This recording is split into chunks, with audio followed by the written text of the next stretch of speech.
Bonjour à tous, bienvenue à ce 25e épisode de l'Antichambre d'écho. Aujourd'hui, j'ai le plaisir de recevoir Joël Monzé. Joël Monzé est docteur en neurosciences, fondateur de l'Institut du développement de l'enfant et de la famille, ainsi que de l'Institut de psychologie et neurosciences. Il est également superviseur clinique, formateur, auteur et conférencier. Monsieur Monzé, bonjour. Bonjour. Merci d'être ici. Nous allons discuter d'un sujet important, à mon sens, la liberté d'expression des professionnels. Donc, ça ratisse assez large. On va essayer de prendre tout le temps qu'il faut pour faire un portrait juste de ce sujet-là. Mais peut-être avant de commencer, je pourrais vous demander, c'est un sujet, je pense, qui vous intéresse depuis longtemps, la liberté d'expression en général, mais aussi dans le contexte plus particulier des milieux professionnels. Pourriez-vous nous retracer, en fait, la genèse de cet intérêt, puis peut-être quand vous avez constaté apercevoir les premiers signes d'un certain resserrement du débat ou d'une peur de s'exprimer dans certaines sphères? En fait, mon intérêt par rapport à la liberté d'expression, au départ, c'est comme scientifique. J'ai eu l'occasion, pendant que je faisais mon doctorat, de travailler beaucoup avec Jean Rochon, qui était le ministre de la Recherche, avec Michel Bureau, qui était le président du Fonds de recherche en santé du Québec. Et dans les interactions qu'on avait, moi, j'étais président de l'Association des étudiants de la fac de médecine à l'époque, et il m'avait demandé si je pouvais les aider à mieux comprendre, en fait, les enjeux qui se passaient au niveau de la formation et du démarrage de carrière pour les chercheurs. Et dans le cadre, en fait, de ce travail que j'ai fait, qui était tout à fait bénévole, j'ai rencontré plusieurs chercheurs, en fait, qui étaient déjà muselés à cette époque-là. Muselés soit parce que leur recherche dérangeait en interne, et ça pouvait aller assez loin dans les mesures vexatoires que certaines personnes pouvaient vivre, notamment Justine Sergent, ça l'a même amené à se suicider. C'est une professeure à l'université de McGill, son conjoint l'a malheureusement accompagnée également. Donc c'était quelque chose qui m'avait profondément marqué en 96. Et j'ai rencontré des chercheurs qui recevaient des lettres des compagnies pharmaceutiques qui leur disaient, si vous continuez en fait à utiliser nos médicaments pour démontrer que nos médicaments sont toxiques, on va vous poursuivre parce que vous altérez en fait la qualité de notre mise en marché de nos médicaments. Donc en fait, on voulait empêcher les chercheurs de vérifier si le médicament n'avait pas éventuellement, malheureusement, des effets secondaires. Tous les médicaments en ont, mais encore faut-il pouvoir arriver à les mesurer. Donc ça, c'était déjà quelque chose qui m'avait vraiment bousculé. Et à l'époque, les compagnies pharmaceutiques se sont de plus en plus impliquées à l'intérieur des universités parce qu'il y avait des chaires de recherche, parce qu'il y avait des besoins de subvention des fonds privés. Et on voyait en fait de quelle manière cette présence, en fait, des compagnies amenait une transformation de certains discours. Moi, je n'étais pas nécessairement touché, je faisais de la recherche fondamentale, mais certains chercheurs qui étaient en recherche clinique étaient déjà un peu plus embêtés. Et puis, j'ai fait mon postdoc pendant 4 ans, spécifiquement, en fait, sur ces enjeux-là, sur les enjeux de régulation interne et externe au niveau, justement, de la capacité à pouvoir maintenir un haut degré d'éthique dans le domaine de la recherche en santé, mais également de la clinique. Et en parallèle, j'avais, une pratique clinique et je voyais à quel point il y avait déjà des enjeux par rapport à la manière dont les ordres professionnels se comportaient.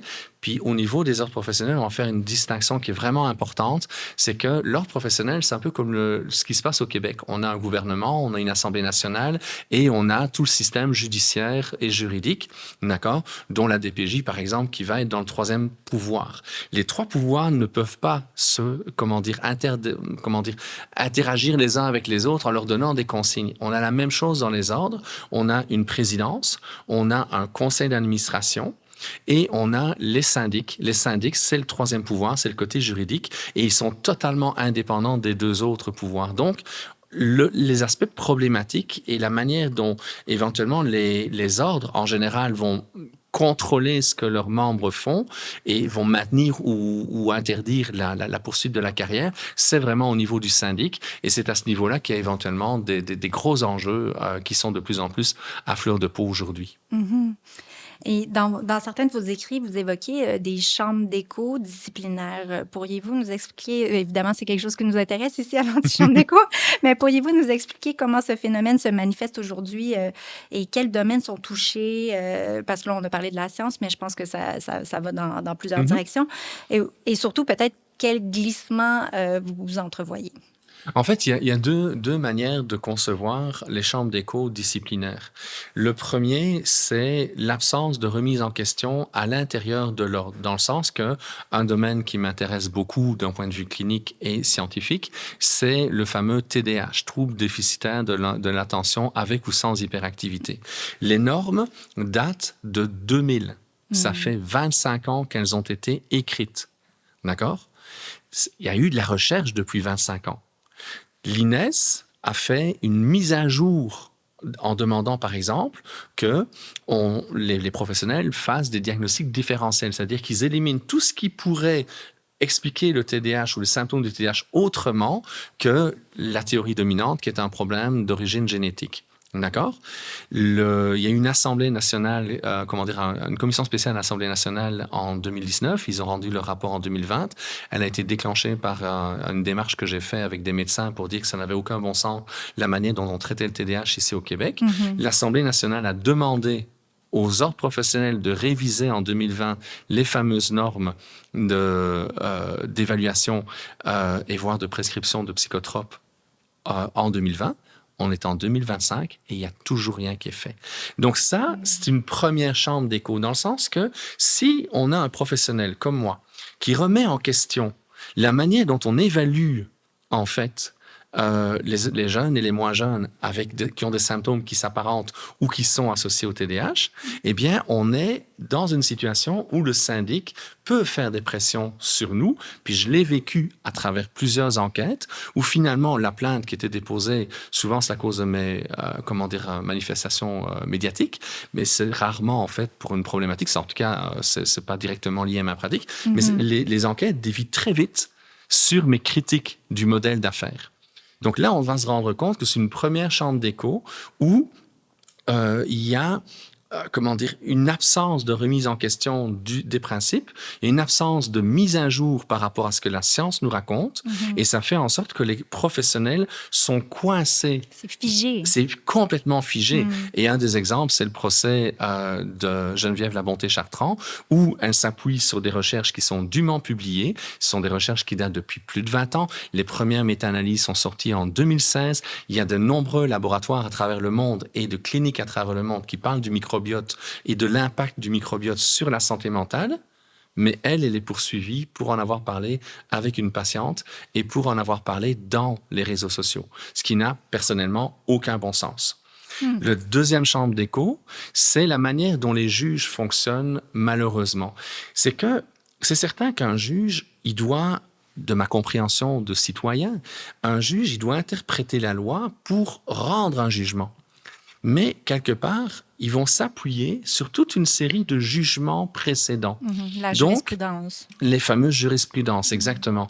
Donc, si éventuellement la condition a déjà été questionnée précédemment par un collègue dans un autre procès, eh bien, la décision qui va être prise par le juge qui arrive en 5e, 6e, 10e, 15e, 20e position, ça fait en sorte que le juge, au lieu de donner son interprétation de la loi et de rendre la justice... À la lumière aussi des faits qui ont peut-être évolué. Exactement. Exactement. Il va s'appuyer probablement beaucoup trop sur les jurisprudences. On l'a vu avec le procès d'Annie Junot. Je ne suis pas en train de définir si elle a bien fait ou si elle a mal fait et si le procès était nécessaire ou pas. Mais quand on regarde en fait le jugement final, on voit sur certaines pages, il y a 5, 6, 7, 8, 9, 10 jurisprudences qui sont citées. Et c'est ce qui fait en sorte qu'elle a été condamnée par dans le procès qui a été ouvert par le Collège des médecins. Et donc, c'est là qu'on voit qu'il y a une autre forme de chambre d'écho. Alors que si, je vais prendre un autre exemple, dans le procès que le Collège des médecins a tenu contre le Collège d'études ostéopathiques, le juge a reconnu que la loi sur la médecine, qui définit qu'est-ce que c'est ou qu'est-ce que n'est pas la médecine, est tellement écrite de manière large que presque toute intervention qui touche à la santé Même à la rigueur, un éducateur physique qui nous dirait de De faire du modifier, sport de faire ou du sport ouais. ou de modifier notre manière de courir. Ou si, Mmh. par exemple, on a mal au genou, il nous dit ben, peut-être que si tu courais de cette manière-là, ça permettrait peut-être de réduire ta douleur. Ben, il fait une intervention. Je ne pense pas que le collège des médecins va poursuivre un éducateur physique, Mmh. mais à la rigueur, il pourrait le faire. Et dans le cadre de l'ostéopathie, ben, c'est certain que ça a servi en fait au juge d'amener une condamnation sur la base des jurisprudences qui ont été faites avant, Mmh. même si le juge reconnaissait quand il a remis son jugement que ça n'avait pas de sens d'avoir une loi écrite de manière aussi large que ça. Mmh. Donc oui, je pense qu'on a bien cerné les glissements. À votre avis, quel rôle jouent les médias, les réseaux sociaux, là? Parce que là, on est ailleurs. Vous nous disiez que votre inquiétude avait débuté même dès les années 90.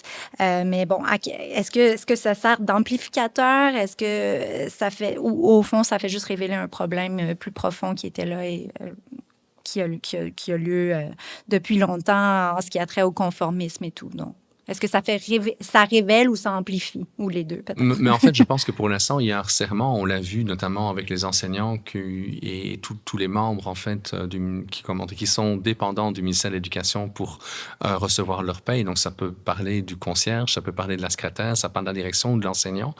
Il y a un devoir de loyauté que l'employeur demande d'avoir. Mhm. Quelque part, c'est probablement normal, dans le sens que on ne veut pas que nos employés aillent révéler sur la place publique tous les petits problèmes qui peuvent y avoir. Mhm. Malheureusement, si les gens vont peut-être passer par les médias, c'est peut-être que les mécanismes à l'interne N'ont pas manque de fonctionné. transparence et n'ont pas fonctionné. Je me souviens qu'à un moment donné, je parlais avec Marguerite Blais, qui a été ministre aussi bien chez les libéraux qu'à la CAQ, et elle me racontait que quand elle allait visiter des institutions dans le cadre de son travail, elle demandait toujours à ce qu'on serve du café et des chocolatines. Alors on pensait qu'elle était un peu précieuse, puis elle acceptait qu'on pense un peu ça d'elle. Mais ce qu'elle avait constaté très très tôt dans ses différents mandats, même avant de devenir ministre, c'est que quand on est, entre guillemets, devant les caméras, c'est-à-dire qu'on est dans une réunion, il y a tous les officiels qui sont là, l'information est toujours transmise de manière très positive par Mhm. rapport à ce qui se passe réellement.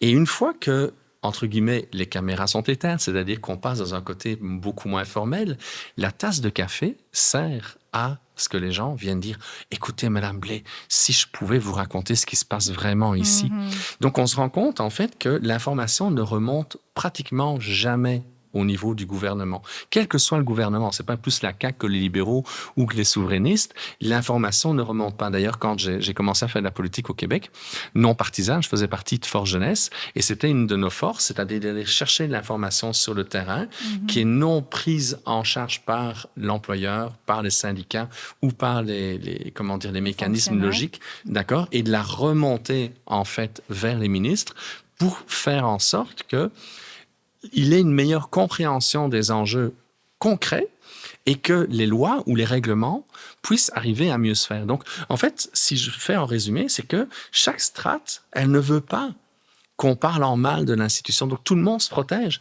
Mais quand tout le monde se protège, où les gens peuvent-ils dénoncer ce qui se passe? Ça devient les réseaux sociaux. Et là, le problème, malheureusement, c'est que les réseaux sociaux, ça peut embarquer, en fait, dans des dynamiques où c'est beaucoup comment dire, de critiques, de décharges, de frustration, Du défoulement à la du limite. défoulement. Ouais. Et je crois qu'à la base, c'était comment dire, la volonté de protéger l'image d'une institution, c'est d'éviter le défoulement.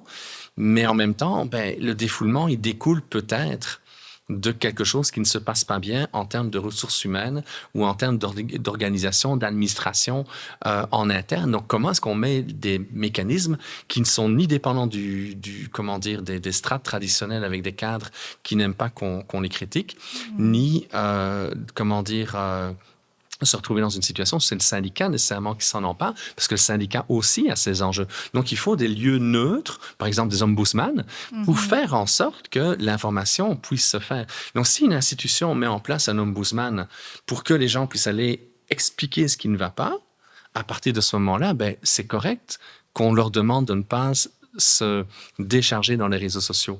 Mais s'il n'y a pas ce mécanisme Il n'y a pas interne de soupape. indépendant, Ben, c'est certain que probablement qu'on va faire, on va se retrouver avec une institution qui est de moins en moins fonctionnelle, ce qu'on voit peut-être malheureusement un peu trop pour l'instant dans certaines institutions publiques. Mhm. Je retiens l'ombudsman, mais aussi les chocolatines et le café. Euh, Si on va, puisque vous êtes formé en neurosciences, si on va du côté des conséquences psychologiques et sociales, peut-être parce que forcément, je pense qu'il y a une autocensure peut-être qui s'installe avec ce climat-là qu'on décrit. Je dirais les conséquences tant pour les professionnels que pour la société en général. Puis peut-être avant que vous répondiez, j'aimerais lire un extrait Mhm. de Argument, la revue Argument, volume 27. Il y a un texte de Vincent Mathieu, psychologue, qui nous parle justement de certaines conséquences là, de l'autocensure. Donc, il s'agit là d'un risque bien réel, car la peur du blâme et l'autocensure chez les professionnels contribuent à enliser le discours public dans la pensée unique, alimentant l'anathème et la caricature de ceux qui s'expriment à contre-courant. Au sein d'une société de plus en plus atomisée, où pullulent les chambres d'écho, c'est la parole libérée qui est véritablement au service du public, non la parole contrainte. Donc, je trouve que, d'abord, le texte vaut la lecture. Mhm. J'en ai juste lu un petit extrait, mais est-ce que, selon vous, il y a véritablement une autocensure qui s'est installée chez les professionnels? Et si oui, quelles sont les conséquences de cette autocensure? En fait, oui, il y a vraiment, comment dire, il y a vraiment une autocensure qui a été obligatoirement placée et je dirais que le syndic de l'ordre des psychologues a beaucoup de responsabilités par rapport à ça parce que c'est probablement le syndic qui est allé le plus loin dans le musellement des personnes. Et malheureusement, Vincent en a fait les frais vu qu'il a été radié pendant 2 mois pour avoir critiqué un journaliste, un animateur. Et donc, on voit en fait qu'il y a une dérive à ce niveau-là. Dans le langage, comment dire, déontologique, on appelle ça des enquêtes hors mandat. Mhm. C'est-à-dire que normalement, pour que le syndic puisse enquêter et comment dire, éventuellement déposer des accusations contre un professionnel, il faudrait, dans l'idéal, c'est comme ça que la loi a été écrite, mais ça a été détourné depuis lors. Il faudrait démontrer en fait que la personne a mis le public en danger. Mhm. Est-ce que en critiquant un animateur de radio ou un chroniqueur, un psychologue qui se moque un peu de la situation, qui met de l'humour noir dans sa manière de dire les choses, est-ce qu'il met le public en danger ou pas? C'est certain que si Vincent avait été au conseil de discipline, on aurait pu savoir comment le conseil de discipline se serait positionné. Il a reconnu sa culpabilité parce qu'il savait dès le départ qu'il n'avait aucune chance de gagner. Comme on le voit d'ailleurs avec Geneviève Labonté-Chartrand, ça m'a été dit, enfin ça a été devant moi alors que je témoignais, Geneviève n'avait aucune chance de pouvoir survivre au conseil. Les dés sont pipés dès le départ. Pas de la faute du conseil, à cause de la manière dont le syndic traite l'information et transmet l'information. Même les avocats du syndic ne savent pas que l'information a été détournée à l'intérieur du syndic. Donc, à partir de ce moment-là, un professionnel qui ose en fait contester comment dire, les accusations, mais va se retrouver avec des frais tellement astronomiques que ça peut le mettre en faillite, que ça peut éventuellement altérer sa santé mentale de manière tellement grave que il y a des cas de suicide, et j'en connais plusieurs dans mon environnement. Donc, c'est certain que la peur de ça fait en sorte que le professionnel qui a le goût de parler, est-ce qu'il a le goût de s'embarquer dans une dynamique qui fait en sorte qu'à un moment donné, il sera tellement détruit en interne et en externe que sa vie, physiquement, si malheureusement il fait un accès suicidaire, ou sa santé financière, donc la vie de sa famille, va être complètement détruite. Et on parle de dizaines de milliers de dollars que le professionnel va devoir payer si jamais il est condamné. Donc ça, c'est vraiment quelque chose qui fait en sorte que le professionnel n'ose pas parler, ou le professionnel va rester dans le rang, va avoir peur de nommer un certain nombre de choses. Alors, c'est quelque chose de tout à fait normal, mais c'est la nécessité quand on est face à des choses qui sont injustes, quand on est face à des situations d'abus, c'est certain que dans des moments pareils, ça réveille toutes les situations d'injustice, tous les abus qu'on a vécus.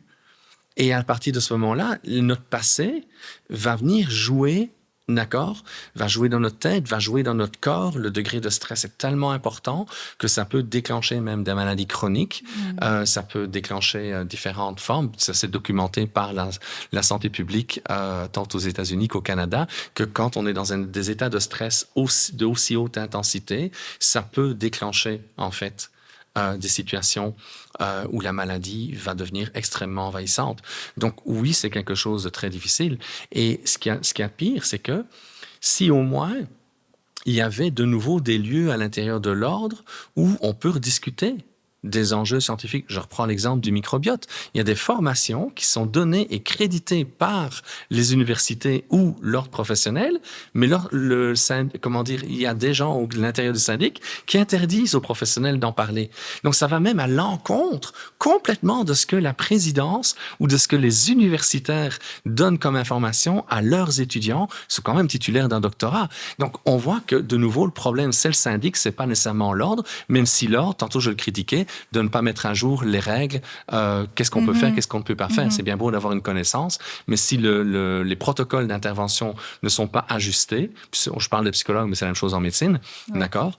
C'est certain qu'à partir de ce moment-là, on est dans une situation où on reste avec des vieilles chaussettes et on ne rend pas service à la population. On n'aide pas, avec tous les moyens dont on dispose aujourd'hui, nos patients à pouvoir aller mieux, à retrouver une meilleure santé, ou tout au moins atténuer peut-être certains symptômes qui pourraient être pris en charge d'une manière plus efficace avec les connaissances qu'on a aujourd'hui. Merci pour cette réponse très complète. Je pense qu'on a bien fait le tour là, des conséquences peut-être pour les individus, puis peut-être aussi pour le reste de la pratique. Mais j'ai lu souvent que vous utilisiez le terme scientisme. Je pense que peut-être c'est un bon moment pour peut-être définir ce mot. Et puis, peut-être voir à quel point ces pratiques-là, on parlait d'être figé tout à l'heure, il y a une certaine sclérose, je pense, ou en tout cas, on freine certaines évolutions peut-être scientifiques en ayant une attitude comme ça. Donc, j'aimerais peut-être qu'on clarifie ce terme et pourquoi vous l'employez dans le cadre de la liberté d'expression des professionnels. En fait, le scientisme, c'est une manière de voir la vie qui est apparue fin du 18e, début du 19e siècle, quand il y a eu de plus en plus de chercheurs. C'est que la recherche permettait d'expliquer tellement de choses et se détacher éventuellement de tous les concepts religieux de l'époque. Ça faisait en sorte que les gens se sont fortement attachés au matérialisme. Et puis, on a eu après des normes pour augmenter la rigueur de la recherche, parce qu'il y avait toute une série de théories farfelues. Je ne sais pas si vous avez déjà entendu parler de la bosse des maths, d'accord? Mais en fait, c'est quelque chose qui n'existe pas. Mais il y avait au XVIIe siècle quelqu'un qui prétendait que selon la forme du crâne, on pouvait déterminer les compétences d'une personne, d'accord? Donc, c'est resté en fait dans le vocabulaire populaire, cette fameuse bosse de maths, même si elle ne repose sur aucune donnée scientifique. Donc, en fait, il y a d'un côté le scientisme, d'autre côté, il y a Claude Bernard qui a mis en place la structure d'une recherche quantitative. Et il y a eu une fusion entre ces deux mouvements où la science, soi-disant, et j'ai bien dit soi-disant, ne s'intéresse qu'au monde matériel. Or, je ne sais pas si vous avez des enfants ou si vous avez des amis, prouvez-moi scientifiquement que vous les aimez. Ce n'est pas possible. Parce que la manière dont vous allez éventuellement, les indicateurs que vous allez pouvoir me donner pour dire que voilà, je les aime pour telle raison, seront peut-être différents de votre voisin, de votre voisine, de votre partenaire de vie, et ainsi de suite. Donc, comment est-ce qu'on détermine des phénomènes humains qui sont extrêmement complexes? Et quand on ramène trop aux aspects quantitatifs, ça fait en sorte qu'on passe à côté de toute la beauté en fait, de l'être humain, dans ses contradictions, comme dans ses bienfaits et dans son côté merveilleux. D'accord? Donc, c'est extrêmement difficile. Alors, c'est certain que les théories scientistes en termes de physique, si je prends une pomme, je la laisse tomber, c'est du matérialisme. Je peux calculer la masse de la pomme, la vitesse et ainsi de suite. Il y a des belles formules en physique et en mathématiques pour nous aider à décrire le phénomène. Mais dès qu'on rentre, en fait, dans tout ce qui est phénomènes complexes comme le fait d'aimer une personne, comme les maladies chroniques. Les maladies chroniques, c'est rarement linéaire. Donc, les recherches voudraient avoir quelque chose. J'ai un problème, tel symptôme, d'accord? Je vais avoir un médicament qui va solutionner tout. Or, on se rend compte, je parle notamment du TDAH, j'ai écrit 2 articles avec Anne-Isabelle Dion il y a quelques mois. Ils sont parus en fait en juillet 2025 et on a relevé 54 causes différentes qui expliquent les symptômes du TDAH. Donc, quand je disais tantôt que le Collège des médecins et l'Ordre des psychologues n'ont pas remis à jour les connaissances en ce qui concerne le TDAH, j'ai pas inventé ces causes-là. C'est la science. Mais elles ne sont pas considérées. Et c'est une des explications qui fait en sorte qu'il y a autant de jeunes qui sont diagnostiqués autrement. Parce que là, on est dans la complexité. Mais les scientistes ne veulent qu'une seule théorie. C'est un trouble neurodéveloppemental d'origine génétique. Ce qui fait qu'un papa et une maman qui vient chez le médecin et qui dit, ben voilà, le psychologue a déterminé que c'était un TDAH, le médecin qui reste sur cette idée scientiste, prescription de psychotrope. Alors que peut-être que le psychotrope va aider, stabiliser l'enfant, mais si c'est un problème d'écran, si c'est un problème de microbiote, si c'est un problème de manque de sommeil. Ou juste d'immaturité, parce qu'on a vu quand même les données sur les enfants nés en août et septembre qui étaient surdiagnostiqués par rapport aux autres. Donc, puis aussi, je pense pour rappeler que vous parliez de théories farfelues, mais en fait, les théories qui sont acceptées aujourd'hui ont souvent été des théories farfelues à la base. Tout à fait. Donc, tout à fait. Puis, oui. ou l'inverse, des théories Oui. qui étaient très en vogue. Moi, je fais partie d'une génération où on nous enlevait nos amygdales, Oui. d'accord, de manière systématique, alors qu'aujourd'hui, on ne le fait plus. Parfois, il faut du temps pour qu'on puisse arriver à voir l'impact de certains médicaments. Pensons, en fait, au Softenon. Je sais qu'il a un autre nom ici au Québec, mais la thalidomide, Oui. on a donné ces médicaments-là pour réduire le vomissement des mamans, les maux de cœur, puis ça a fait en sorte qu'on a eu beaucoup beaucoup d'enfants qui sont nés avec des malformations. Oui. On peut regarder le Vioxx dans les années 2000, où on donnait ce médicament-là pour réduire la douleur et l'inflammation à certains endroits, puis on a dû à un moment donné l'arrêter parce qu'il y avait des dizaines de milliers de morts. Donc, ou notre approche par rapport aux opioïdes, où vous disiez que dans les universités, il y avait beaucoup de gens qui rentraient pour dire aux étudiants en médecine, ben c'est pas bien, la douleur, faut la soigner, n'hésitez pas, il y a pas d'addiction. Et donc, ça a pris un moment, puis on est encore dans les conséquences de tout ça. Mais oui, effectivement, les choses... Mais la science évolue. Moi, Oui. je suis très à l'aise avec les données contradictoires parce que, par définition, la science, elle évolue. Et qu'un médecin, en 2003, prescrive du Vioxx, c'est correct, c'est l'information qu'on lui donnait. Quand, en 2005, on l'a retiré du marché, ben, j'espère qu'il n'y a plus aucun médecin qui, en 2006, ne l'ont donné. Moi, je me souviens qu'à un moment donné, j'étais très stressé dans une petite période où se décidait si je pouvais émigrer. En fait, ça a été très vite, ça a pris 1 mois pour me permettre d'immigrer au Québec. J'ai eu une chance incroyable parce qu'il y a un beau projet qui m'attendait. Mais le mois où j'ai attendu, entre le moment où j'ai déposé mon dossier et le moment où j'ai rencontré un inspecteur qui vérifiait mon dossier, j'étais terriblement angoissé. Donc, on m'a donné du Zantac. D'accord? Alors, je me souviendrai toujours, j'ai eu le médicament gratuitement parce que le frère d'un de mes meilleurs copains travaillait pour la compagnie qui le diffusait. Puis lui me disait, hey, écoute, fais attention à ce médicament-là, c'est vraiment ultra puissant, fais attention à ça. Puis à un moment donné, je ne sais pas si vous vous souvenez, dans les années 2000, il y avait une publicité pour le Zantac où on voyait une personne se commander plein de plats de malbouffe. D'accord? Et puis la publicité, c'était Zantac. Choisissez l'amour et pas la douleur. Oh. D'accord? Donc, on voit que c'est ça, que la mise en marché des médicaments. Alors, là-dedans, c'est que quand on va voir, et ça rejoint aussi les chambres d'écho, ça rejoint le scientisme, c'est qu'on a des personnes qui, comme Olivier Bernard, on va l'appeler le pharmacien parce que c'est pas l'individu que je critique, c'est le rôle médiatique qu'il a pris depuis une vingtaine d'années. Quand on voit comment le pharmacien banalise un certain nombre de phénomènes, probablement parce qu'il ne les comprend pas, pour toujours revenir à des théories linéaires, y compris dans des phénomènes, pour des phénomènes comme le microbiote ou d'autres situations. Moi, je me souviens d'une émission où il avait prétendu, écoutez, ça fait une semaine que je lis tous les articles scientifiques sur le TDAH, donc j'ai tout lu cette semaine, voilà ma manière de voir les choses. Et ça fait presque 30 ans que je lis presque tous les jours un ou deux articles, voire parfois plus, qui touchent le TDAH, et j'ai pas la prétention d'avoir lu plus que 10% de tout ce qui se publie sur le TDAH.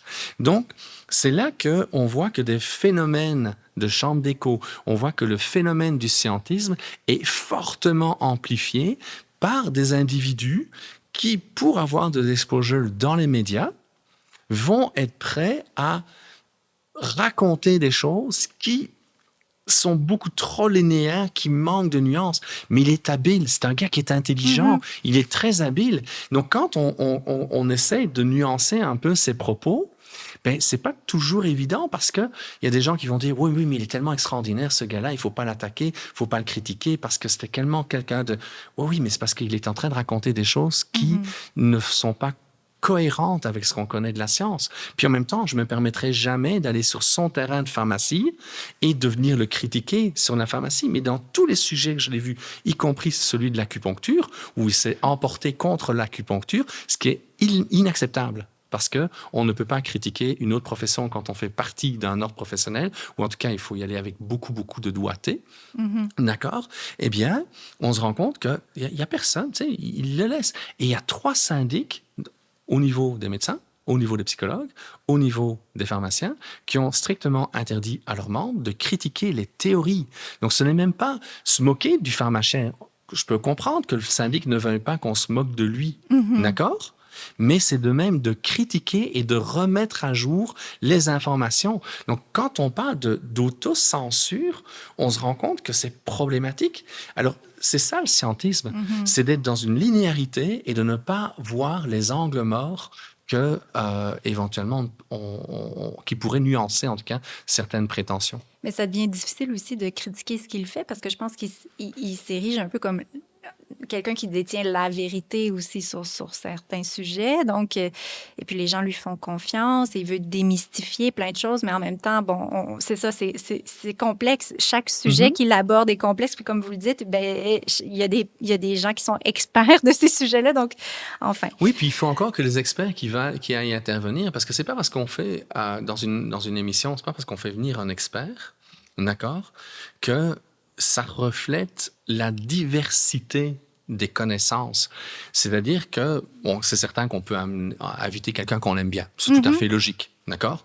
On invite telle personne parce qu'on aime ce qu'elle raconte et ainsi de suite. Mais quand on voit que systématiquement, les invités à l'intérieur d'une même émission, c'est toujours les gens qui vont venir confirmer ce à quoi l'animateur pense, c'est là que ça crée des chambres d'écho, parce que quand le public reçoit cette information, l'information, elle va être influencée par la chambre d'écho qui a été créée par l'animateur. On l'a vu avec l'acétaminophène. En 2021, il y a le journal La Presse, en fait, a diffusé une recherche qui montrait qu'il y avait quand même un certain risque que quand une maman enceinte vit une condition pas idéale durant la grossesse, peut prendre de l'acétaminophène. C'est un des médicaments que la plupart des médecins disent, écoute, c'est le seul médicament où tu ne dois pas te poser de questions. Sauf que il y a de plus en plus d'études qui montrent que, c'est peut-être pas si innocent que ça. Et on devrait quand même se poser un certain nombre de questions. Et donc, à partir de là, c'est certain qu'en 2021, la presse dit que, peut-être faites attention, réfléchissez-y à 2 fois. Peut-être que si une maman a vraiment des grosses douleurs à la tête et ainsi de suite, peut-être que l'acétaminophène va devenir quelque chose d'utile. Mais pourquoi a-t-elle ces douleurs de la tête? Est-ce que c'est dû à la grossesse? Est-ce que c'est dû à d'autres choses qui se passent dans sa vie? Est-ce que c'est dû au fait qu'elle ne boit pas assez? Il y a des conditions médicales qu'il faudrait qu'elle aille voir avec son médecin avant de prendre un Tylenol de manière automatique. Donc, c'est ça qu'il faudrait essayer de faire. Mais il a suffi que Donald Trump relaye un article qui est sorti cet été pour que là, tous ceux qui critiquaient l'acétaminophène devenaient nécessairement des conspirationnistes. Et alors là, on voit en fait toute une série de vulgarisateurs scientifiques qui commencent à fustiger. Et même quand des gens ont ressorti l'article de la presse, ils se sont fait insulter de conspirationnistes.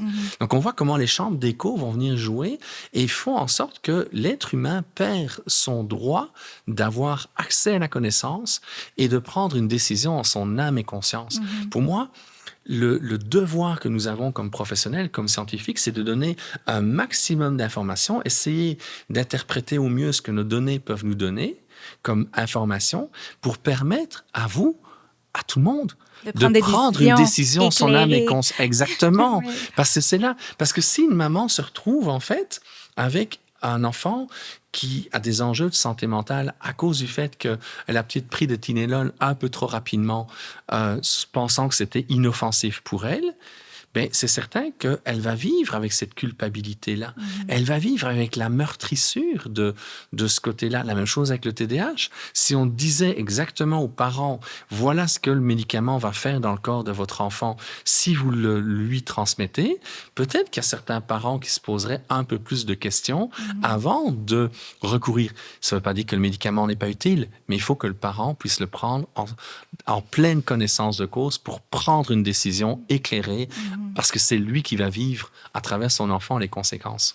C'est un discours qu'on n'entend pas beaucoup, mais moi, j'avoue que je trouve ça rafraîchissant parce que c'est quand même un peu inquiétant qu'il y ait une politisation de la science et de certains enjeux qui ne devraient pas être politiques. Mais en fait, c'est que, quelque part, il faut comprendre que, quand je vous disais tantôt, il y a eu beaucoup d'implications des entreprises pharmaceutiques à partir de fin des années 90, début des années 2000 dans les universités. Mais c'est un moment aussi où on a encouragé beaucoup les chercheurs à développer des startups. Et le FRSQ, le Fonds de recherche en santé du Québec à l'époque, maintenant c'est le Fonds de recherche en santé tout court, Fonds de recherche du Québec, pardon, tout court, le FRSQ encourageait les chercheurs, quand ils avaient découvert une molécule intéressante, à créer une startup. Donc là, à ce moment-là, on va aller chercher du capital de risque pour faire en sorte qu'on puisse passer d'une idée, d'une molécule qui a été découverte, pour éventuellement faire quelque chose de constructif, voire de monnayable, d'industrialisable. Donc, il y a une première ronde de capital de risque, il y a une deuxième ronde de capital de risque, parfois une troisième. Et les recherches que je faisais dans les années 2000 en éthique montraient que, les chercheurs que j'ai rencontrés, ils disaient, mais en fait, plus le capital de risque s'insère dans la gestion financière de l'entreprise, moins l'éthique est présente, moins le chercheur peut être garant, en fait, de l'adéquation de la manière dont on va utiliser le produit. Puis ceux qui regardent la série avant le crash, dans la 3e saison, on voit vraiment comment le capital de risque fonctionne. Et il y a d'ailleurs une situation où on sort, en fait, le chercheur, moyennant une rétribution très, très intéressante pour lui, on le sort complètement parce que le capital de risque ne veut plus que le chercheur mette des limites au niveau de l'éthique et au niveau de la responsabilité en termes de protégeons le bien commun. Bon, si on va du côté du devoir de réserve, pardon, on a parlé de loyauté tout à l'heure, les ordres professionnels, puis la liberté de conscience.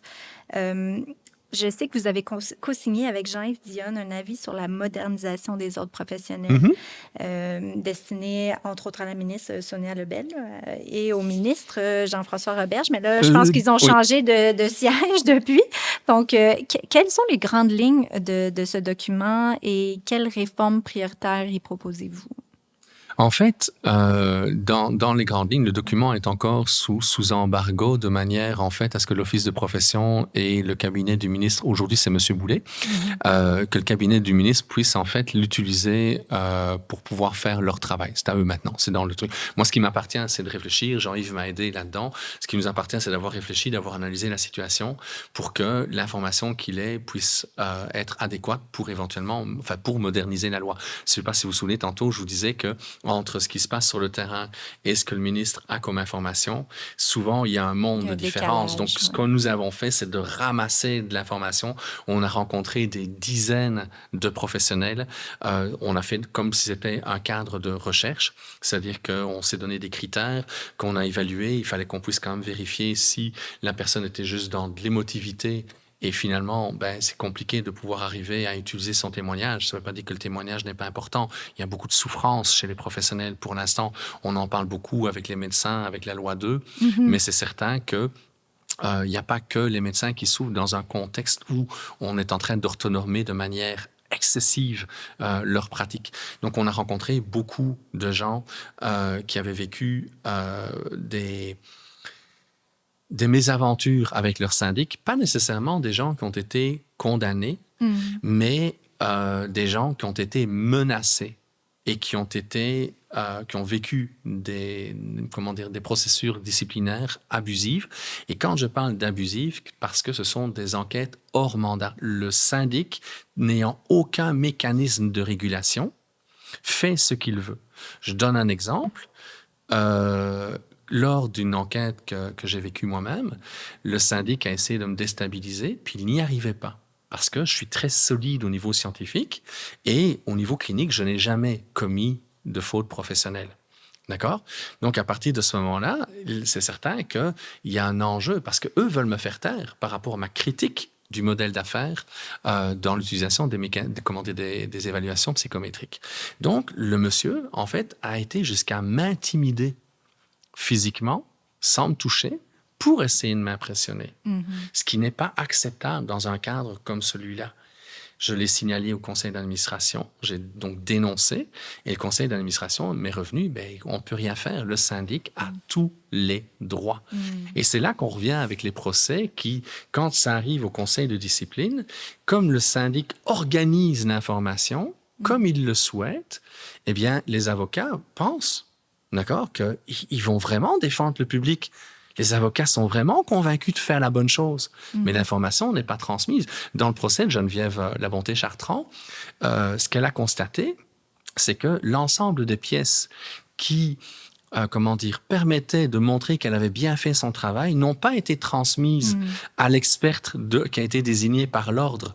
Donc, l'experte qui a été désignée par l'ordre n'a eu que les éléments à charge contre Geneviève. Et à partir de ce moment, elle va dire, ben non, c'est dangereux, elle n'aurait pas dû faire ça, elle n'aurait pas dû faire ça, elle n'aurait pas dû faire ça.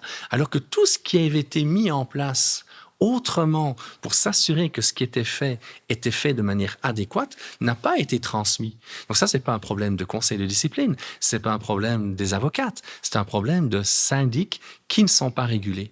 Donc c'est le genre d'éléments qu'on explique en fait au ministre dans notre recherche. On a vu aussi, bon, tantôt je parlais du fait qu'il y a 3 syndics qui ont imposé le silence à leurs membres pour ne pas remettre en question les théories scientistes du pharmacien. Donc là aussi, ce sont des éléments qu'il faut que le ministre ait, parce que de nouveau, ce sont des enquêtes hors mandat, ce sont des consignes hors mandat. Ils ne peuvent pas aller là. En fait, ils y vont parce qu'il n'y a pas de régulation. Peut-être clarifier hors mandat, c'est-à-dire quel est leur mandat, puis qu'est-ce qui constitue des enquêtes hors mandat? Le mandat, c'est de protéger le public. Donc, si, par exemple, mettons, puis là-dessus, il faut que la personne soit radiée. S'il y a des attouchements sexuels d'un professionnel, surtout dans le domaine de la santé, sur un patient ou une patiente, c'est normal qu'il y ait des accusations déposées. C'est normal qu'il y ait une radiation totale. Puis la loi a changé en 2017 pour le meilleur et pour le pire. Je pense que le documentaire Enjeu, la série Enjeu, qui s'appelait Psychodrame, montre qu'il faudrait peut-être faire des nuances. Il y a une différence entre quelqu'un qui abuse de son pouvoir pour avoir eu des relations sexuelles avec un patient, et puis d'autres situations qui sont des situations purement humaines et qui font en sorte que 2 personnes peuvent éventuellement se rencontrer. Un avocat qui tomberait en amour avec son ou sa cliente, ben, je pense pas que ce soit quelque chose qui viendrait contredire le système les règles déontologiques, mais avec la loi de 2017, c'est certain qu'il serait condamné. D'accord? Il y a eu plusieurs cas, dont je renvoie vers Psychodrame de Enjeu. Donc, ça, ce sont des enquêtes qui sont tout à fait légitimes. Ce sont des enquêtes dans le mandat. Maintenant, il y a des enquêtes qui sont hors mandat. C'est-à-dire qu'on ne peut pas déterminer que le public a été mis en danger, voire mieux, le lanceur d'alerte, celui qui va critiquer certains modèles consensuels ou celui qui va critiquer certains vulgarisateurs scientifiques, là, on rend service, en fait, à la population. Mais c'est interprété par le syndic, puisque vous dites ça, ça veut dire que vous remettez en doute les compétences de votre corporation, donc le public va avoir peur d'aller chercher de l'aide auprès des membres de la corporation. Mm. Donc, On c'est est, une question d'image qu'on tente de voilà, protéger, la c'est là qu'on... confiance ou l'image. Exactement. Or, pour moi, de dire que les tests psychométriques ont une utilité, mais ce n'est qu'une photo, et surtout, on ne peut pas faire le lien entre un test psychométrique et ce qui se passe réellement dans le cerveau d'une personne, pour moi, c'est quelque chose d'important à noter. Parce que le test, si on le prend comme étant hors de tout doute une preuve de quelque chose, ben, on risque d'induire en erreur aussi bien le parent que l'enfant, ou l'adulte qui fait la batterie de test, ou le médecin qui va éventuellement prescrire un psychotrope qui n'a peut-être pas nécessairement la bonne fonction. C'est vrai que la personne fonctionnera mieux, mais je ne suis pas certain qu'on lui rend toujours un bon service si on va trop vite dans la prescription. Donc, si un lanceur d'alerte est critiqué, ben, ou doit se taire, ça ne va pas. C'est hors mandat. Quand on a Jean-Yves Dionne, par exemple, qui parle de l'importance de certaines stratégies préventives, notamment en utilisant des probiotiques, des prébiotiques, différents produits alimentaires, différents produits naturels, pardon, ben oui, ça fait partie des éléments de prévention. Donc, quand on critique Jean-Yves, Jean-Yves, comme moi, n'a jamais été, amené au conseil de discipline, mais il a été enquêté plusieurs fois. Donc, quand on va critiquer des approches préventives, est-ce qu'on le fait pour protéger le public, alors que la plupart des nutriments et des complémentaires ou des produits alternatifs se trouvent en pharmacie? Est-ce que c'est parce qu'il met le public en danger ou parce qu'il remet en question un modèle d'affaires? Le pharmacien, là-bas, c'est de livrer des médicaments. D'accord? C'est là qu'on est dans des zones hors mandat. Donc, une des recommandations que Jean-Yves et moi on fait, c'est de vraiment s'appuyer sur ce qui se fait en Ontario. C'est-à-dire d'avoir des protocoles beaucoup mieux définis. Qu'est-ce qu'on ne peut pas faire, qu'est-ce qu'on ne peut pas faire, et pas de rester dans le vide. D'accord? Qu'est-ce que c'est que l'art de la profession? C'est difficile à quantifier. C'est difficile. Alors, c'est certain que les avocats, ils nagent dedans, c'est leur monde. C'est pas le monde d'un acupuncteur, d'un médecin, d'un pharmacien ou d'un psychologue. Pour nous, ça nous est étranger à ce moment-là. Bien, on se retrouve à devoir essayer de se justifier dans des choses qui n'ont pas de sens. D'accord? Donc, il faut qu'on puisse protéger les lanceurs d'alerte. Il faut qu'on puisse protéger les formateurs. Il y a toute une série, je pense entre autres à des chercheurs qui voient en fait que certaines situations n'ont pas de sens. Peuvent-ils encore le dire ou doivent-ils se taire? Je me souviens d'une psychologue qui, il y a une vingtaine d'années, avait fait une recherche sur la transmission de pensée. Et donc, il y avait tout un protocole neuropsychologique qui avait été mis en place basé sur des protocoles qui existent en Russie et en Allemagne de l'Est et qui avait donc exploré ce phénomène-là de la transmission de pensée. Jusqu'où, en psychologie, on va appeler ça un transfert et un contre-transfert, jusqu'où est-ce qu'on perçoit les pensées d'une autre personne? Est-ce que ça se fait par la communication non verbale? Est-ce qu'il y a un autre phénomène qui pourrait expliquer certaines choses qui se passent?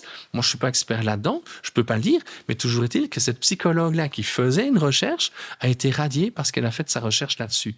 Parce que, soi-disant, ça n'existe pas. Donc, c'est là que c'est une enquête hors mandat. C'est un problème scientifique. Marianne Bélanger aussi, elle a été radiée sur un problème scientifique. D'accord? Parce qu'elle a été critiquée pour avoir développé des tests et fait des évaluations, ce qu'on appelle une double,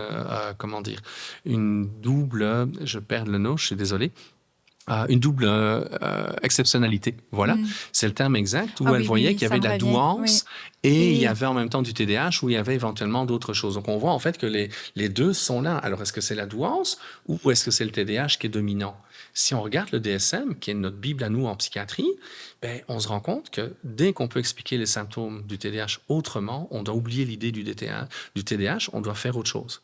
Sauf que c'est pas ça que l'ordre veut. Il veut qu'on diagnostique. Et on voit qu'il y a un gros lobby en arrière qui voudrait que, ça a été accordé, le psychologue peut faire un diagnostic sur les troubles mentaux, mais en arrière de ça, il y a la volonté de prescrire des médicaments. Alors, est-ce qu'ils font ça pour le bien de la population ou ils font ça pour avoir plus de notoriété pour avoir un meilleur modèle d'affaires et ainsi de suite. Donc, si moi je critique ça, ou si Jean-Yves critique ça, ou si d'autres psychologues, médecins et autres, est-ce qu'on peut le faire ou est-ce qu'on ne peut pas le faire? Donc, c'est vraiment de reclarifier qu'est-ce que le syndic peut faire ou peut pas faire. Il faut absolument que quelqu'un qui subisse des mesures vexatoires... Il y a une syndic, à un moment donné, lors d'une de mes enquêtes, elle était étonnée que je pouvais, superviser des psychologues et des neuropsychologues. Puis, elle avait été se renseigner, et puis elle me dit, écoutez, j'ai été me renseigner, ça me choquait vraiment ce que vous m'aviez dit, puis je ne comprends pas qu'une personne comme vous puisse avoir le droit, d'accord? Et elle a donné une envie de vomir. Tu sais, quand je parle de mesures vexatoires, c'est certain que j'en ai vu d'autres, heureusement, mais il y a plein de gens qui n'ont peut-être pas nécessairement les ressources que je peux avoir. D'accord? Et donc, il faut un mécanisme de régulation où ce genre de comportement puisse être dénoncé et qu'il y ait un recadrage de la manière dont les syndics se comportent. On n'est pas des criminels, on est des professionnels. Parfois, on peut être maladroit. Parfois, éventuellement, on peut faire une erreur, mais une erreur n'est pas nécessairement une faute professionnelle. Et c'est la faute professionnelle qui est sanctionnable. Mais quand on modifie le dossier, quand on modifie les faits, quand on modifie le contexte pour faire croire à un conseil de discipline qu'il y a une faute professionnelle, là aussi, il y a un problème parce qu'il y a des gens qui sont condamnés pour des choses pour lesquelles ils n'ont rien fait. Je ne sais pas si vous avez suivi le procès de Louise Sigouin, où Louise Sigouin, c'est une ex-sexologue qui animait une émission de télé-réalité, d'accord, dans laquelle les couples se livrent et elle fait passer de l'enseignement sur les dynamiques de couple à travers l'émission. Elle a une oreillette, comme moi j'en ai déjà eu quand je co-animais des émissions de télé ou de radio, d'accord? Donc, à partir de là, elle anime. Et en fait, elle a été accusée de ne pas utiliser les règles de l'art de la psychothérapie quand elle faisait sa réalité show. Ah oui, ça me revient. Là. Okay? Oui. Et elle a été détruite dans la pièce. Alors, heureusement que Mme Sigouin, elle est solide. Heureusement qu'elle ait probablement été bien encadrée par TVA et faire en sorte qu'elle a pu continuer. Il y a aussi... Jocelyne Robert qui a déchiré en fait son permis parce qu'elle essayait de nuancer la théorie des genres. Ça ne veut pas dire qu'il n'y a pas de dysphorie de genre, ça ne veut pas dire qu'il n'y a pas de transgenrisme, ça ne veut pas dire que les gens ne peuvent pas avoir une liberté au niveau de leur expression sexuelle ou de leur expression de genre. Il faut faire attention à ne pas les généraliser. Et c'est ça que Jocelyne Robert essayait de nommer. Mais elle était régulièrement, en fait, questionnée pour les théories qu'elle avait. C'est hors mandat. C'est un débat scientifique, c'est un débat sociologique, c'est un débat de société. Qu'est-ce qu'on permet ou qu'est-ce qu'on ne permet pas? Ce n'est pas le rôle du syndic de s'impliquer là-dedans. Mais il le fait parce qu'il répond à des intérêts personnels et ils ont leurs propres considérations. Seules les considérations sont motivantes. Mais ce n'est pas ça, protéger le public. Quel intérêt personnel? Vous voulez dire des membres du syndic? Oui, par exemple, la syndic qui poursuit actuellement Geneviève Labonté-Chartrand, j'ai déjà eu affaire à 2 reprises avec elle, donc je sais comment elle pense et quels sont le type de questions. Mais elle m'a déjà dit, écoutez, je veux que vous arrêtiez de critiquer les tests neuropsychologiques parce qu'ils n'ont pas à être scientifiques, ces tests-là. On les utilise, point. Or, moi, je critiquais la scientificité de ces tests-là. De nouveau, le test est utile. Il faut faire attention à l'interprétation de ce test-là. Mais elle ne veut pas que je critique l'interprétation de ces tests. Pourquoi? Parce que comme neuropsychologue, elle veut protéger le modèle d'affaires.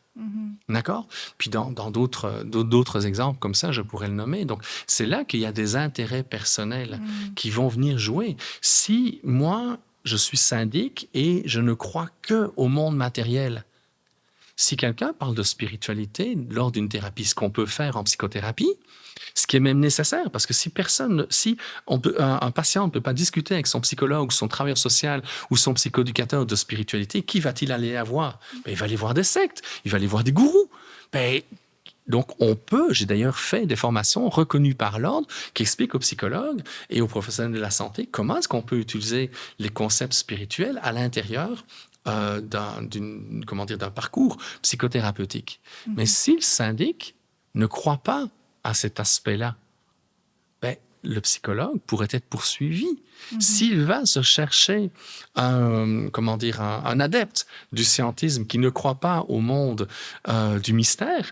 Ben, à partir de ce moment-là, la possibilité que le psychologue ou le psychothérapeute puisse éviter des accusations et un procès au conseil de discipline va être très grand. Donc, on voit qu'il y a des intérêts personnels, il y a une confusion entre ce que pense le syndic et ce qu'est éventuellement la protection du public. Et c'est ça qui devient personnellement, c'est ça, selon moi, qui devient problématique pour le bien commun parce qu'il y a des aspects personnels qui sont nécessaires. Les gens ont le droit d'avoir une spiritualité, les gens ont le droit d'avoir leur liberté de conscience pour pouvoir faire un choix, comme on en parlait tantôt. Les gens ont le droit d'être informés. Ils devraient même être informés sur les effets secondaires de certains médicaments. Et si on empêche les gens d'avoir accès à ces connaissances-là, est-ce qu'on joue vraiment notre rôle comme professionnel? Et est-ce qu'on protège vraiment le public? C'est des questions vraiment fascinantes. Là, je vois que le temps file. J'aimerais peut-être qu'on aille du côté de comment faire pour restaurer le climat de confiance, de dialogue dans les institutions publiques et professionnelles. Vous avez évoqué quelques changements, mais comment convaincre peut-être les professionnels aussi d'embarquer dans ces réformes-là? Parce que c'est sûr que ça va venir du gouvernement, mais j'imagine qu'il faut aussi que tous les professionnels soient d'accord. Donc, qu'est-ce qu'on fait? Je pense que l'erreur de beaucoup de démarches qui ont été faites jusqu'à maintenant, c'était d'être beaucoup trop centré sur l'impact que cela a sur le professionnel. C'est-à-dire que un professionnel qui est sous enquête, qui subit éventuellement un procès au conseil de discipline, va être profondément affecté. Alors oui, il y a un aspect humain. Il y a cet aspect humain-là qui doit être amené où, d'un point de vue humain, d'un point de vue sociétal, d'un point de vue bien commun, il faut qu'on évite des dérapages. C'est urgent. OK? Mais, en bout de ligne, l'ordre professionnel ne devrait intervenir que dans un cadre de protection du public. Donc, si les professionnels peuvent expliquer comment le fait de s'auto-censurer, peuvent expliquer comment le fait d'être bloqué dans certaines stratégies d'intervention, ça va nuire au public, là, en fait, ça devient du bonbon pour le ministre. Parce que le ministre, son rôle en modernisant la loi, c'est d'améliorer la protection du public. C'est pas d'améliorer la santé mentale des gens qui sont sous enquête ou qui sont accusés, c'est de protéger le public. Donc, à partir de ce moment-là, il faut que le professionnel réfléchisse. Et pour nous, ça a été, dans le travail qu'on a fait avec Jean-Yves, ça a été un leitmotiv tout au long de la recherche que l'on a faite, c'est de montrer comment, quand un syndic intervient hors mandat, comment et pourquoi ça nuit au public, comment et pourquoi ça pose un préjudice au public sur le plan clinique, parce que c'est notre côté. Je pense que si les avocats faisaient la même chose, ils pourraient le faire au niveau juridique. On peut espérer que si les ingénieurs et les architectes le font, ils vont pouvoir montrer en fait comment ça peut nuire au public quand il y a des situations inacceptables qui se passent dans leur branche. Donc j'espère que les professionnels vont pouvoir le faire. Ce qu'il faut qu'ils fassent attention aussi, c'est de bien comprendre que leur professionnel n'est pas leur corporation. Et ça, on l'a vu avec le blâme que les médecins ont voulu faire par rapport à Maurice Gaudreault. C'est que Maurice Gaudreault, il s'est positionné dans un débat politique où les médecins étaient confrontés à une nouvelle manière de les rémunérer. Et certains médecins ont décidé, dans le milieu universitaire, de ne plus donner de la formation aux étudiants et aux résidents. C'est-à-dire les étudiants dans les 4 premières années de leur formation, les résidents quand ils font leur spécialité en médecine de famille ou une autre forme de pratique médicale. Donc, ils ont arrêté, en fait, de travailler. Et alors là, ce que Maurice Gaudreault a fait, qu'on aime ou qu'on n'aime pas le monsieur, d'accord, c'est qu'il a dit, regardez, vous ne pouvez pas agir de cette manière-là. Vous devez, c'est mis dans le code de déontologie, vous devez faire vos actes d'enseignement. Mais les médecins auraient voulu qu'ils se positionnent autrement. Alors probablement que Maurice Gaudreault aurait pu se positionner autrement et ramener l'importance d'une harmonie entre le gouvernement et les médecins Pour le public. pour le public, Oui. d'accord, et pas se positionner de la manière dont il l'a fait. Quand on regarde comment Maurice Gaudreault s'est comporté pendant la pandémie, je pense qu'il y a un certain nombre de positions qu'il a prises sur le plan politique sont problématiques parce qu'elles n'étaient pas destinées à protéger le public de manière claire et évidente, mais ça embrassait une manière de le protéger, pas nécessairement l'entièreté des choses. Donc, il faut faire attention. Peut-être que là aussi, peut-être que les médecins, ils gardent un mauvais souvenir de son comportement auparavant, mais ça reste quand même que la position du Collège des médecins, c'est de protéger le public. Mais quand on pousse égal. Ça veut dire que remet à jour les protocoles. Comment ça se fait qu'il n'y a pas de protocole pour traiter les enjeux du microbiote? Il n'y a aucun protocole, ni à l'INES, ni au Collège des médecins. Il y a quelque chose qui ne va pas. Les données scientifiques sont là. Puis ça, c'est un sujet, mais Oui, il y a le TDAH dont je parlais tantôt, où les données n'ont pas Tant été, d'autres. malgré que l'Assemblée nationale a demandé, en fait, aux ordres professionnels de réviser les normes, d'accord, et les protocoles, et que l'INES donne des lignes de conduite, mais elles ne sont pas appliquées et applicables par les ordres professionnels. Donc, c'est là qu'on voit que l'ordre ne fait pas non plus sa job. Il va falloir que la loi s'assure qu'il y ait des comités scientifiques dûment constitués, qu'il y ait des protocoles régulièrement révisés en collaboration avec l'INES dans le domaine de la santé, bien entendu, en collaboration avec la santé publique et l'INSPQ. Donc, il y a des organismes qui sont là, il y a des veilles scientifiques qui sont faites à l'INSPQ qui sont incroyables. Moi, je reçois tout ce qu'ils font. Écoute, parfois, ils me simplifient la vie de manière extraordinaire. Eux, ils ont le temps d'aller fouiller des choses que moi, je n'ai peut-être pas nécessairement toujours le temps, où ils m'éclairent un endroit. Ah tiens, j'ai pas pensé à ça. Donc, je vais aller fouiller un peu plus. Donc, il y a des ressources à l'INSPQ, il y a des ressources à l'INES. Comment ça se fait que les ordres professionnels ne les utilisent pas? Donc, si on veut que le public ait confiance aux ordres, il faut vraiment qu'il y ait une séparation entre les deux. L'autre chose qui pose problème dans les ordres, c'est que le président est un porte-parole. Tu sais, quand M. Legault ou n'importe quel autre premier ministre parle, c'est le gouvernement Legault, c'est le gouvernement Couillard, c'est le gouvernement Marois. Le premier ministre a un rôle, pas de porte-parole, a un rôle de décideur. Ce n'est pas le cas dans les ordres professionnels. Là, il y a eu des gens de Réinfo COVID qui ont demandé en fait une plainte, qui ont fait une plainte contre Maurice Gaudreault par rapport à ce que Maurice a exposé à certains moments. Et le conseil d'administration a répondu. On ne fera pas d'enquête sur M. Gaudreault parce qu'il est le porte-parole du conseil d'administration, donc on ne peut rien lui reprocher. Donc on voit en fait que le rôle du conseil d'administration est problématique. Et pourquoi c'est un problème? Parce que ce sont des élus de la corporation. Donc ce sont des gens, des médecins, des avocats, des psychologues, des architectes de différents endroits, de différentes régions qui sont élus dans leur région et qui viennent dans le conseil d'administration. Alors oui, il y a 4 représentants de l'Office des professions qui ne sont pas membres de la corporation qui y siègent aussi, mais on s'entend que est-ce qu'on peut toujours être certain que ces gens, peut-être ce sont des gens incroyablement bons, peut-être que c'est des gens justes et honnêtes et intègres, mais ça reste quand même que quand on voit les lacunes dans le fonctionnement des ordres professionnels, peut-être que la manière dont on organise le conseil d'administration, ça devrait être révisé. Ça peut être mieux encadré par la loi. D'accord? Alors, certains qu'on n'a peut-être pas toujours l'information exacte de ce qui se passe dans le conseil d'administration. Il y a un devoir de réserve. Par exemple, quand le ministre de l'Éducation a demandé à ce que les enseignants, mais aussi les parents qui sont nommés sur le conseil d'établissement, soient plus respectueux envers leur institution, donc le CSS, ben c'est parce que le parent qui est élu sur le conseil d'établissement, c'est un conseil d'administration. J'ai siégé sur des conseils d'administration de différentes organisations et entreprises. Je suis tenu à la confidentialité des discussions qu'il y a dedans.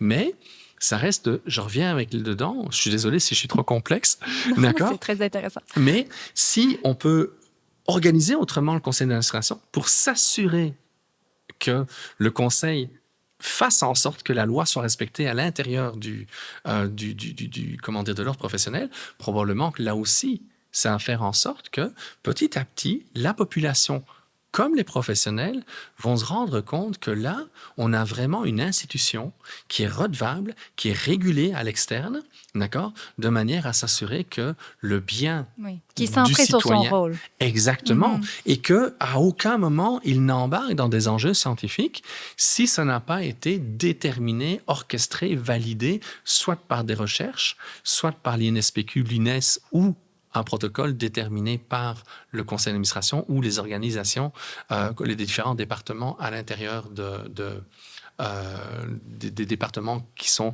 sous la jurisprudence de la présidence et du secrétaire général. Donc, il y a moyen de faire des choses et je crois qu'il y a des modèles qui existent, notamment en Ontario, qui devraient inspirer, je l'espère, ce qui se passe au Québec. Pour connaître des psychologues qui travaillent à la fois au Québec et en Ontario, je peux dire qu'ils se sentent beaucoup plus encadrés parce que l'Ontario étant plus procédurier, d'accord? Noir, c'est noir, blanc, c'est blanc, rouge, c'est rouge. Ici, Il y a on beaucoup de est zones de dans gris. un flou artistique Mm. qui met en péril aussi bien le professionnel que le public. Mm. Je sens qu'on aurait pu en parler encore longtemps, mais je vous remercie pour votre générosité et les explications très claires. Ça a été fascinant. Merci, Monsieur Monzé. Avec grand plaisir.